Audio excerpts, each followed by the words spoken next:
Halo, Assalamualaikum warahmatullahi wabarakatuh. Masih bersama saya, Mas Purwo.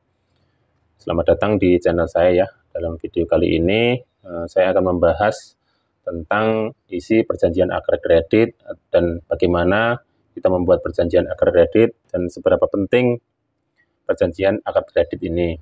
Tentunya kita yang bergerak di bidang perkreditan, tentunya kita harus tahu ya, apa itu perjanjian akad kredit. Perjanjian akad kredit adalah perjanjian kedua belah pihak, dari pihak pemberi kredit ke pihak yang menerima kredit. Nah, apa isi perjanjiannya? Ayo kita simak bareng-bareng, ayo kita bahas bareng-bareng. Nah, isi perjanjiannya itu ya, mengenai barang apa yang kita kreditkan ke nasabah atau ke pihak peminjam, dan kewajiban apa yang mereka harus penuhi ke kita, dan kewajiban kita ke mereka itu apa saja. Yang pertama yaitu di atas itu ada judul perjanjiannya ya, dikirim nomor perjanjian sekian-sekian. Nah, yang menerangkan itu tanggal dan waktu perjanjian ya. Tanggalnya itu misalkan tanggal 26 Maret 2022. Nah, itu cantumkan tanggal pada hari perjanjian itu ditandatangani. Pihak pertama itu adalah pihak pemberi kredit. Misalkan nama saya Purwoko ya. Atas nama saya Purwoko menerangkan nama, alamat, pokoknya sesuai KTP. Nah, yang kedua itu pihak yang menerima kredit. Pihak yang menerima kredit misalkan atas nama Alek, terus nama, alamat sesuai dengan KTP. Nah, yang kemudian pihak pertama sebagai pihak penjual, pihak kedua sebagai pihak pembeli, bersama-sama selanjutnya disebut para pihak. Nah, sebelum para pihak dalam kapasitasnya masing-masing menerangkan lebih dahulu hal-hal sebagai berikut. Nah, begitu. Hal-hal apa saja yang diterangkan? Yang pertama, pihak penjual sepakat menjual kepada pihak pembeli atau pihak kedua secara kredit.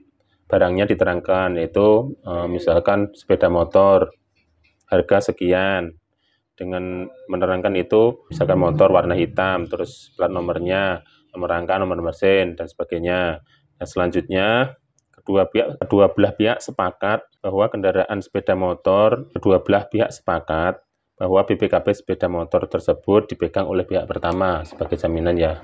Selanjutnya pihak kedua sepakat atau kedua belah pihak sepakat membayar angsuran selama misalkan setahun, mulai dari misalkan dari bulan Maret sampai dengan Maret 2023, misalkan Maret 2022 ya, sampai dengan itu jangka waktunya. Pihak kedua akan sepakat melakukan pembayaran sebesar nominalnya selama 1 tahun per tanggal, terserah itu masih kalau bulanan ya misalkan bertanggal 30 ya bertanggal 30 sampai dengan lunas. Terus terangkan itu rekening pembayarannya, maksudnya itu dibayar tunai atau dibayar secara transfer, maksudnya gitu. Nah, selanjutnya menerangkan keterlambatan gitu, misalnya keterlambatan. Nah, itu tergantung kebijakan kita ya, keterlambatan itu. Kalau misalkan di leasing atau di bank itu misalkan kena penalti, kalau di leasing misalkan 3 bulan berturut-turut tidak melakukan pembayaran, biasanya ditarik, tergantung kebijakan kita. Kalau kita baru memulai kredit, misalkan kebijakan kita terlambat 1 bulan dikenakan denda, atau 3 bulan berturut-turut motor atau jaminannya diambil, itu terserah kita kebijakannya. Usahakan jangan sampai merugikan kedua belah pihak atau merugikan salah satu pihak. Nah, selanjutnya disclaim atau misalkan kejadian di luar kesepakatan, misalkan ada kehilangan motor, atau kalau misalnya saya baru mulai ya, kehilangan motor menjadi tanggung jawab pihak kedua, menjadi tanggung jawab pihak penerima kredit. Nah, itu harus dibayar sampai lunas apabila terjadi kehilangan. Itu kalau dari saya. Kalau misalkan saya yang membeli kredit seperti itu. Nah, selanjutnya apabila terjadi perselisihan, nah itu bagaimana caranya menyelesaikan perselisihan itu? Ya, usahakan secara kekeluargaan. Namun misalkan kekeluargaan sudah tidak menemukan jalan, ya kita sepakat untuk menyelesaikan di jalur hukum. Usahakan di kantor pengadilan di domisili masing-masing ya. Kalau misalkan di Jakarta ya di Jakarta, kalau misalkan di Tangerang ya di Tangerang. Terus yang terakhir, tanda tangan kedua belah pihak. Usahakan dibikin 2 rangkap, masing-masing ada 1 materai ya, 1 materai untuk pihak pertama, 1 materai untuk pihak kedua, dan masing-masing usahakan memegang perjanjian tersebut. Apa sih pentingnya perjanjian ini? Perjanjian ini pentingnya untuk memberi kredit itu juga memberi keamanan, misalnya juga memberi kepastian hukum, juga memberi pegangan hukum. Nah, untuk yang sebaliknya juga, untuk yang menerima kredit juga sama, mempunyai kepastian hukum dan mempunyai legalitas juga. Ya, untuk berjaga-jaga hal-hal yang akan terjadi di kemudian hari, namanya juga orang melakukan transaksi jual beli secara kredit itu resikonya itu sangat besar. Bisa saja itu hilang atau bisa saja itu sengketa atau dan sebagainya. Itu makanya apa gunanya kita bikin perjanjian akad kredit itu.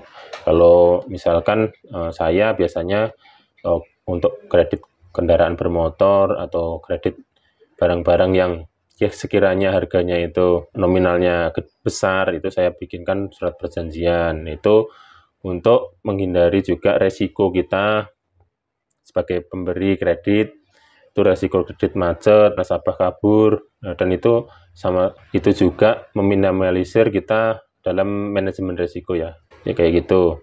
Dan misalkan ada teman-teman yang masih bingung bikin draftnya seperti apa atau bikin perjanjiannya seperti apa, bisa tinggalkan di kolom komentar, nanti saya share draft perjanjian akad kreditnya. Mudah-mudahan ini bisa bermanfaat, membantu teman-teman yang baru memulai usaha kredit atau teman-teman yang sudah usaha kreditnya sudah gede, sudah maju, ingin memberikan saran, ingin memberikan sharing, atau ingin memberikan atau tukar pengalaman tentang itu semua. Saya dengan senang hati tukar pikiran untuk kemajuan kita, atau sekedar sharing ya. Kalau di usaha misalkan kita bisa ketemu sesama pengusaha kredit atau sama pengusaha pembiayaan, saya sangat senang sekali untuk sharing, sekalian tukar ilmu atau tukar kritik atau saran. Silahkan tinggalkan di kolom komentar. Kalau saya misalkan ada kesempatan, saya ada waktu dan saya bisa, ya saya akan sebisanya menjawab kritik atau komentar kawan-kawan semuanya. Mudah-mudahan ini sekedar sharing tentang perjanjian akad kredit ini bermanfaat bagi teman-teman semuanya. Demikian video dari saya. Apabila kiranya bermanfaat, silahkan like dan komen, tidak ketinggalan ya, supaya kawan-kawan tidak ketinggalan video-video saya yang lainnya. Demikian, wassalamualaikum warahmatullahi wabarakatuh.